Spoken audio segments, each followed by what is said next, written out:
Hi class, good morning to all of you. जैसा कि आप सभी जानते हैं, इस समय हम कक्षा 9 सीबीएसई बोर्ड में एसएसटी में हम इकोनॉमिक्स को पढ़ रहे थे। पॉवर्टी एज अ चैलेंज, निर्धनता एक चुनौती।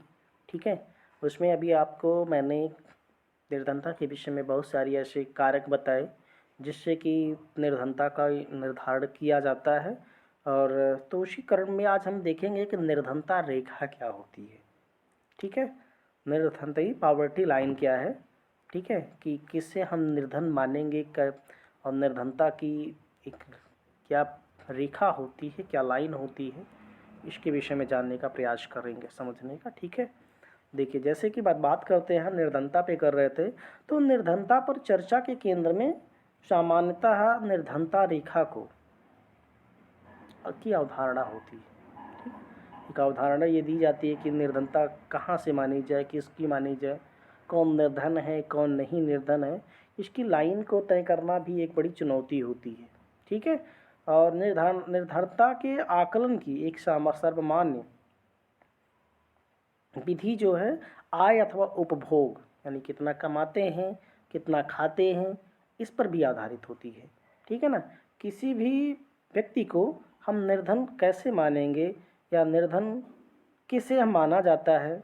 ठीक है, या यदि उसकी आय या उपभोग स्तर किसी ऐसे न्यूनतम स्तर से है, ठीक है, किसी ऐसे न्यूनतम स्तर से है, नीचे है, कि उससे और नीचा गिर जाए, जो मूल आवश्यकताओं के लिए दिए गए समूह को पूर्ण करने के लिए आवश्यक है।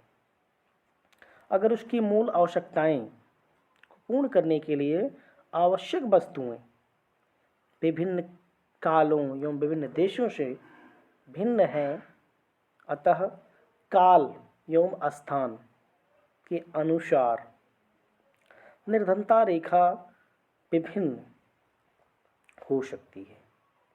ठीक है, निर्धनता रेखा जो होगी वो विभिन्न हो सकती है। प्रत्येक देश एक काल्पनिक रेखा का प्रयोग करता है। किसका? एक काल्पनिक रेखा का प्रयोग करता है, जिससे विकास एवं उसके स्वीकृत न्यूनतम सामाजिक मानदंडों के वर्तमान स्तर के अनुरूप माना जाता है। ठीक है, उदाहरण के लिए अगर हम समझें, बात करें, तो अमेरिका में उस आदमी को निर्धन माना जाता है जिसके पास कार नहीं है। ठीक है, उसको निर्धन माना जाता है। जबकि भारत में अब भी कार रखना विलासिता मानी जाती है। ठीक है, विलासिता मानी जाती है। भारत में निर्धनता रेखा का निर्धारण करते समय जीवन निर्वाह के लिए खाद्य आवश्यकता, कपड़ों, जूतों, ईंधन और प्रकाश, शैक्षिक एवं चिकित्सा संबंधी आवश्यकताओं आदि पर विचार किया जाता है। ठीक है, अब भारत और अमेरिका देख लीजिए, दोनों की कंपेयर कर लीजिए।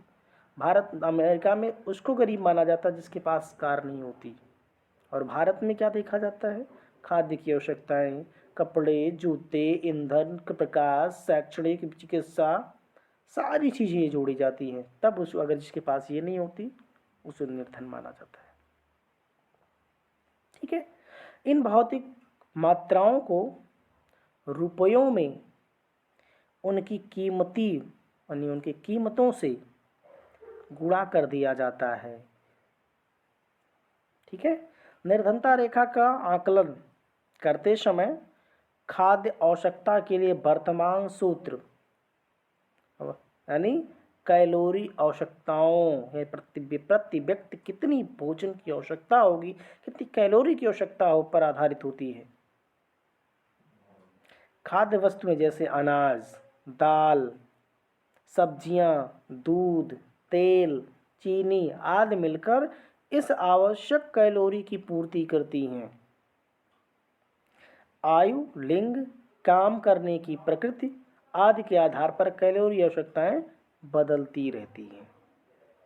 ठीक है, कैलोरी की आवश्यकताएं, प्रति व्यक्ति कैलोरी की आवश्यकताएं भी क्या होती हैं? बदलती रहती है, उसमें भी परिवर्तन होता रहता है।